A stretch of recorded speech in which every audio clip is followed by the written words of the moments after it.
Эмне болуп кетти? Oyun тууралуу айта кетсем, негизи бул нерселердин мынчалык деңгээлде адилетсиздик болот деп, мындай адилетсиздик болорун билгенбиз, бирок мынчалык деңгээлде казактын улакчыларына такымына бастырып, свисток берип, 4 салым салдырып казактын улакчыларын 4 ушундай адилетсиздик кылат деп биз ойлогон эмеспиз. Судьялар келип бизди сөгүп атты, милициялар келип сабап атты улакчыларды, спецназдар. Анан барсак КНБнын сотруднигимен сен элди бөлүп атсың деп мага удостоверениянды көрсөтүп, коркутуп, сүрөткө тартып, давление болду аябай, биз ага карабай ойноп бергилечи деп сурангандан таза карап беребиз дегенден биз полега чыкканбыз. Биз 3-1 менен эсеп менен утуп атканда балдар камчылап киргенде эле. Анан экинчи таймды полный 1-1де жекеме-жеке аттар чыкканда биздин бала артка караган моментте тигини кир деп улакка бастырып, свисток берип, бүт видеодо бар. Свисток берип ошолорго салым салдырды 4 жолу. Чечүүчү салымды да ошентип салдырды, өзүңүздөр көрдүңүздөр. Казак тарап мындай неорганизованность, мындай калыссыздык кылат деп биз ойлогон эмеспиз, күткөн да эмеспиз. Ушул жеңишти эми мен майрамдай алат деп, намыстар болсо майрамдай албайт го деп ойлойм. Биз кыргыз элинен барыңыздар, көрдүңүздөр, биздин жигиттер болгон күчүн сайды. Жетекчилер ошол жерде турдук до конца. Ойнодук. Мен үчүн ушул жигиттер 12 жигит чемпиондор. Рахмат барыңыздарга. Финал жер улак боюнча биринчи таймдан соң Кыргызстан курма командасы 3-1 эсебинде алдыда. Калыстын ышкырыгы жаңырды. Барыңыздар экранга жакыныраак чакыралы. Кудай буйруса жер улак боюнча Кыргызстан курма командасы бүгүн чемпиондукту колго киргизет деген ишеничтебиз. Кызматыңыздарда Бактияр Кыдыралиев жана мен Алымбек Адылбеков. Дал ушинтип экинчи таймдын астында эми эки команда өз машыктыруучуларынан көрсөтмөлөрдү алгандан кийин дал ошол нерсени ишке ашырууга бел байлашат. Жана дал ушул жерден биздин оюнчулар көтөрдү. Өмүрбек Эсен уулу жерден көтөргөн менен такымга басып жетише алабы деги чекти болбой.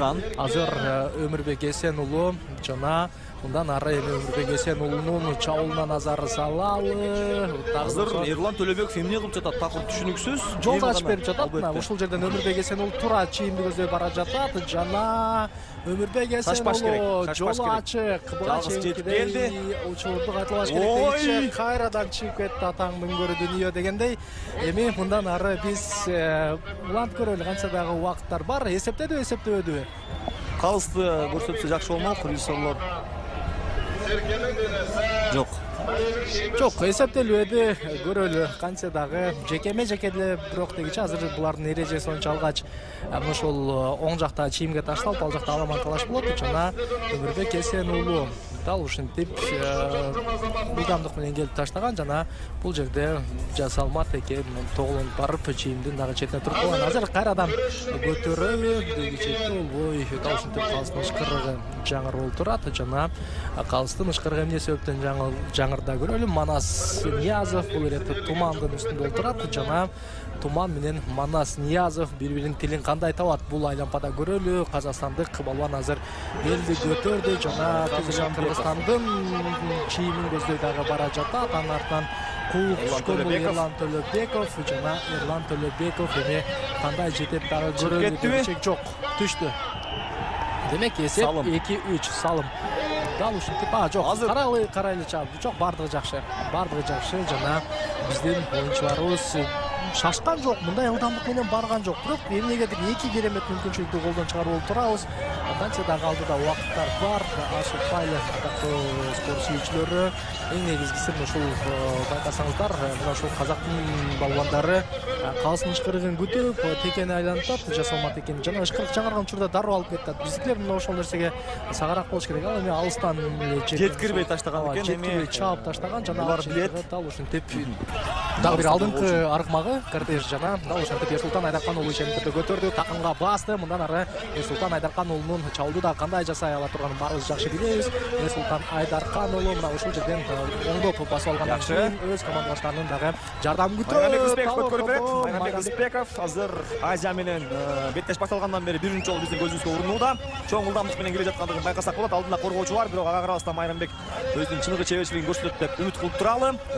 Эсеп сандары эбак эле 5-1ге айланышы керек болчу, бирок 200% мүмкүнчүлүктү кыргызстандык улакчылар, спортчулар сала алган жок. Мен ойлойм эми гана бул жолу Кудай буйруса азыр казакстандык бир оюнчу, эки оюнчу жыгылып түштү. Бул кыргызстандыктар үчүн жакшы мүмкүнчүлүк, бирок азыр капитал калыстын желеги көтөрүлүүдө.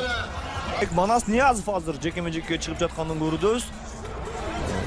Мен биринчи жолу көрүшүм Манастын жекеме-жекеден аракетин. Ана байкай туралы. Ох, Манас алдырып жиберди. Кандай ышкырык, кандай жаңырды. Таптакыр түшүнүксүз. Могу жерде карасаңыздар, атайын казак балуаны текеге жакын келген учурда ышкырыкты жаңыртты дагы. Мындай болбойт. Азыр Манас батырлыгын көрсөтүшү керек. Мына ушул жерден дегиче Курманбек Турганбек сурулуп чыкты жана казак курамасы чабуулду көздөй бара жатканын көрүбүз. Калыс дагы ойногусу келип кетти. Бир аз аргымакты четирээк кармаса, сөз түрдө кимге гана болбосун тоскоолдук жаралып калышы ыктымал. Ал ортодо дагы ошондо бара жатканын көрүбүз жана азыр Манас Ниязов фаворит менен текенин бир туягынан кармады. Колуна илештип экен. Көрөлү Курманбек Турганбектин азыр такымдан сурууга канчалык ашыкпасы мүмкүн болгон жок. Дагы эсеп сандары 3-3 болуп теңелип отурат. Атактуу көзгөр сүйүүчүлөр, биздин оюнчулар экинчи таймда жакшы тактика менен чыккан менен бирок казакстандык ошол балуандар төмөндө суроо калып калды. Себеби казак балуаны дал ошол текенин жанына келген ышкырыкты жаңыртып калды. Бул кандай болуп калды? Себеби ал ышкырык жаңыртканда дары ошол жерден эңкейип алып кетти. Мындай болбой билбейм. Кайсыдан биз жеңдик деген сөз кылат. Ошон үчүн кандай гана учур болбосун азыр бизге жеңишке жетүүгө дагы ашыгуусу зарыл дегиче азыр чийин серт. Аут каптагас желек көтөрүп атат. Эми гана ышкырды. Биз болсо кайрадан ортодогу жекеме-жекеге назар салабыз. Азыр кайрадан эле Кубаныч Султан уулу менчи ортого кирбесе болбой калды. Дал ошол казактардын амалына амал таап жатат. Алар калыстын ошол ортого келип ышкырыкты дагы жаңыртууларын туура колдонууда. Азыр караңыздар, мына ышкырыкты жаңыртып мындан ары артка жылдайт. Азыр биздин спортчу артка жылган учурда дароо ышкырык жаңырат. Дагы мына ушинтип оюн жүрөт жана Кубаныч Султан уулу бул жерде көрдүңүздөр, биздики кайрылып башка жакка карап турган учурда ышкырык жаңырып коет. Бул эми кандай адилет болсун?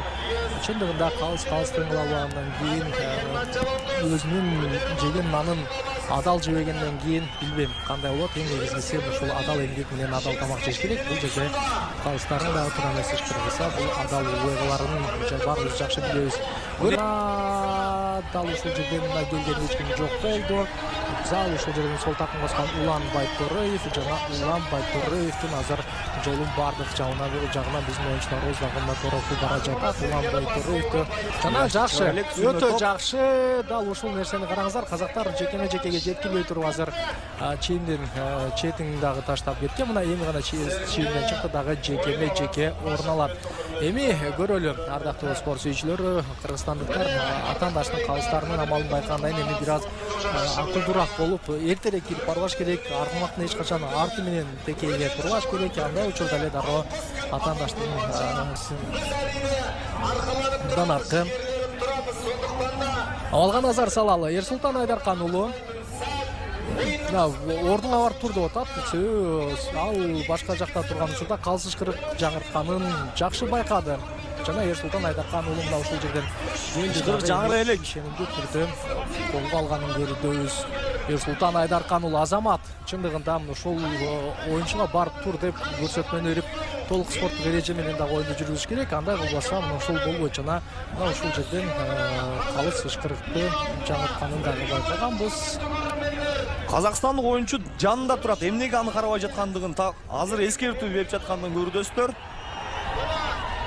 Бул эсептелбейт эми. Чындыгында бул оюнда эми бир гана ошол дене тапты көтөрө турган оюн болду. Айрыкча калыстардын ошол калыстыгынан буга чейин башка калысты дагы алмаштыр деген талапты койсо өтө жакшы болмок. Өзүңүздөр көргөндөй эле ал нерсе толук ишке ашпады. Дагы чынтыгы биз мындан ары байкайлы. Азыр Эрсултанды 2 мүнөттүк жаза мамыга жиберди. Казактар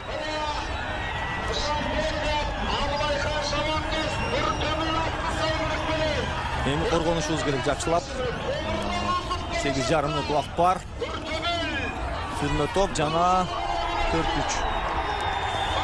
Казак калысынын ачык эле 200-дүүлүгү, ачык эле өздөрүнүн спортчуларына жан тарткандуулугу баарыңыздар байкап турганыңыздай эле.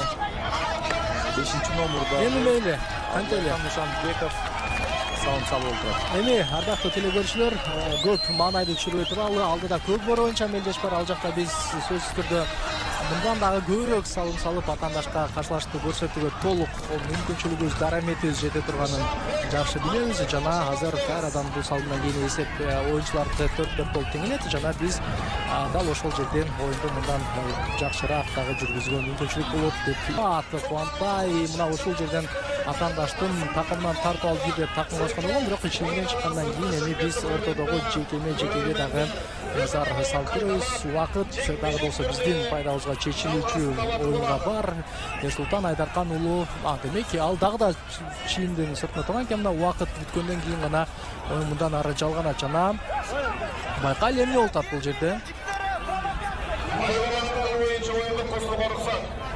Кубантай көрүп албетте чий ышкырык жаңыргандан эртерээк жылуу керек деген ошол пикирден айтылып келип турат жана ышкырык бул кандай эми ышкырык болду ардактуу көкөрү сүйүүчүлөрү билбейм, бирок кантсе дагы биз болгону ар бирине мына амандыкта каалайбыз. Азыр Кубантай Султан уулу мына ушул жерден келди жана биздин оюнчуларыбыз кийин абалды толук көзөмөлгө ала алат деп дагы ишенгибиз келет. Алыска кеткен жок, дагы ушул жерден аргымакты минди дагы кайрадан Кубантай Султан уулу оюнга аралашты жана эсепти биз сөзсүз түрдө теңейбиз. Мына ушул жерден азыр атаандаштын такымынан суруп кете турган болсок, анда сөзсүз түрдө бизде чоң бир мүмкүнчүлүк болот. Кайрадан ушул Турманбек Турган менен Кубантай Султан уулунун ортосундагы чоң күрөш орун алып жаткан кез эми оңго солго тартып бардык жактан оюнчулар өзүнүн амалын дагы көрсөтүүгө ашыгат жана Кубантай Султан уулу Азамат экөө тең акырына чейин кое бербеди жана ал ушинтип Казанат ат майданында эми аргымактардын Манас Ниязов. Бул эмне деген калыстык, урматтуу эле көрүүчүлөр. Ышкырыкка чейин ал эгип бара жаткан болчу. Аны көргөн калыс дароо ышкырыгын жаңыртып жиберди. Айтор Такыр бүгүнкү беттеште адилеттүүлүк, калыстык болбой жаткандыгын байкасак болот. 4 мүнөттөй убакыт бар. Бул эсепти теңдеп коюуга толук жетиштүү убакыт десек дагы жаңылган болбойбуз. Бирок эгер калыс ушундай калыстык боло бере турган болсо, оюнду бир тараптама жүргүзө турган болсо, анда толук биз эсепти теңдегенге жетишпейбиз. Муляш азыр 2-5 номердагы оюнчулардын карамагында. Казакстандын курамынан Абдулбеков, Эрлан Төлөбеков экөө талашып жатканын көрдүсүздөр. Биздикилер бачымыраак кыймылдап, окуяга башкача бир көз караш менен аралашпаса, албетте секунда атаандаштардын пайдасына чечип жаткандыгын көрдөбүз. Кайран кыргыздын ак көңүл өзү.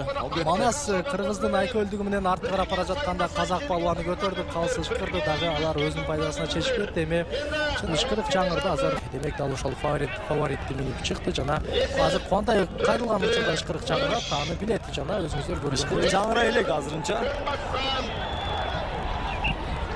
Атайын убакытты чоюп кайрадан Муляшты тегерек чийинин сыртына таштап жиберди. Казакстандын оюнчулар жердеги жаткан топуракты төңкөрүп жаткандыгын көрдүңүздөр, урматтуу көрөрмөндөр. Ой, кандай эми бул жерде ышкырык жок. Өтөлүчү. Кантсе дагы ушул жерден жок деп кайрадан калыс көрсөтмөнү берип турган учур. Бул эмне деген акмактык. Сары айып кагаз берилбейби? Эрнат Малимбай азыр атайын убакыт таштап кетти. Эки жакка туруп бири-бирине карама каршы аттын басын токтотуп турууга тийиз. Кайрадан азыр калыс кыргызстандык оюнчуну Кубанч Султан уулу өз эрежеси менен жумуш жасап жаткандыгын көрдүңүздөр. Мына эрежеге сай өз биликте аман экенин айтып өтөбүз көрүүчүлөрдүн. Анда биздин балдар. Ана отурганда кабырса барат. Эми мейли, кантсе дагы мындай адилетсиздикти жакшы көргөндөргө бул ошондой эле болсун. Биз болсо оюнду мындан артка жүрүшүнө назар салабыз. Аргаттуу көрүүчүлөр, ушул жерден чындыгында оюн кандай нукта уланарын дагы. Еңчи Өмүрбек келчи. Өмүрбек кетеми? 1,5 мүнөт убакыт бар. Өмүрбек Эсенуулу улак менен бул жак өзүбүздүн тегерек чийин экенин унутпашыбыз керек. Коргоочулар кайда биздин оюнчулар? Өмүрбек ылдамдык керек. Алдына кайда биздин коргоочулар? 1 мүнөттөн азыраак убакыт калууда. Өмүрбек келе кой эми. Biraz burun жасаган катаңдыгы жокко чыгарбайбы? Өмүрбек Азаматсың. Калыс каш жолдон, калыс болсоң каш жолдон Өмүрбек Эсен. Өмүрбек шашпайбы, келе койбу? Өмүрбек Эсен. 45 секунд убакыт бар. Кайда бизди коргоочулар? Тарпа тизгинди түз бар эле таштачы кандай болсо да. Бир ойчу жок. Келчи Өмүрбек. Келе кой. Эсеп 4-4. Эсеп 4-4. Кызматтуу теле көрүүчүлөр. Беттештин бүтөрүнө 30 секундда калганда Кыргызстан курма командасы эсептеңдеп жатат. Өмүрбек Эсен уулу Азамат. Эсеп 4-4. Биз оюндабыз, урматтуу теле көрүүчүлөр. Азыр булиттерден көрөбүз эми. Бирок мына ушул батыр, мына кыргыздын керегине жарайт деген ушул эң соңку секундаларда беттештин бүтөрүнө 12 секунда калган учурда Өмүрбек Эсен уулу эсепти 4-4 кылып теңеди. Кыргызстан азырынча көкпардан кете элек. Кыргызстан жер улактан өзүнүн күчүн дагы да болсо көрсөтүүгө мүмкүнчүлүк бар, ардактуу теле көрүүчүлөр. Жалпыңыздарды эч кайда алыстабай турууга, маанайды чүрбөгө чакырамын. Себеби биз бүгүн атаңа баракелде Өмүрбек. Өмүрлүү бол Өмүрбек. Азаматсың, мыктысың. Көз тийбесин, сөз тийбесин. Өмүрбекке мына ушундай мүмкүнчүлүктү курап берген өнөктөштөрүнөн кыргызстандык спортчуларга дагы бир калагым келип турат. Канча дагы бизде бул беттештин жүрүшүн 12 ойунчунун кимиси гана болбосо чечип кете алат. Айрыкча азыр Өмүрбек Эсен уулу ушул 4-чү салымды салгандан кийин азыр бардыгыбыздын үмүтүбүз ушул Өмүрбек Эсен уулун көздөй дагы турчур. Жана жекеде бир аз эми сагыраак болушубуз керек. Буга чейинкилерден сабак алышыбыз керек. Жана азыр Кубантай Султан уулу да ордунда жылбай эле туруш керек. Ошентип азыр аргымакчылык кетти. Себеби биздин аргымак Калыс кайрадан өзүнүн карьерасын баштап жиберди. Жана дал ушул жерде мына Кубантай Султан уулу тамай туруп бер деген дагы көрсөтмө берди. Жана Туйо! Мейлеме. Кубантай сезип билип арткага жыл деп айтты. Ага карабастан калыс Кубантай кайрылары менен ышкырыгын жаңырып жатат. Ышкырык жаңырганга чейин бул Курманбек Турганбек эңкейип баштаган болчу. Эми тартып алыш керек. Көрүү боюнча улуу курамасы келбей турганда кепилдик берип айта аламыз. Себеби алар үчүн эң негизгиси өзүндө ошол жерден жеңиш. Жүрбөш керек. Жакшы ойнойт дегиче салымды ишке ашырды дагы. Атлетсиз ошол жеңиште